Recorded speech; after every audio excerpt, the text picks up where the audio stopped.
अस्सलामुअलैकुम नाज़रीन, अवां ॾिसी रहिया आहियो ADN न्यूज़। हाज़िर आहिनि हिन वक़्त ताईं जूं अहम ख़बरूं।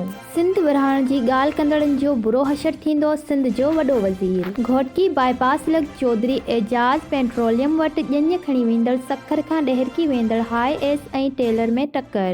कंबल PTI अॻवान आज़म स्वाती अदालत में पेश, 3 ॾींहंनि जो जिस्मानी रिमांड मंज़ूर। पंजाब ऐं KPK में 20 मार्च खां अॻु आम चूंडनि जो अमल मुकमल थी वेंदो। फवाद चौधरी। बलूचिस्तान जे 3 ज़िलनि में मकानी चूंडनि लाइ पोलिंग जो अमल जारी। वज़ीर आज़म शहबाज शरीफ़ जो पुटु सुलेमान शहबाज लंडन मां मुल्क वापसि पहुची वियो। वधीक ख़बरनि जे लाइ विज़िट करियो असांजी वेबसाइट www.sindhi.adnnews.tv ऐं डाउनलोड करियो प्ले स्टोर तां असांजी ऐप ADN News HD।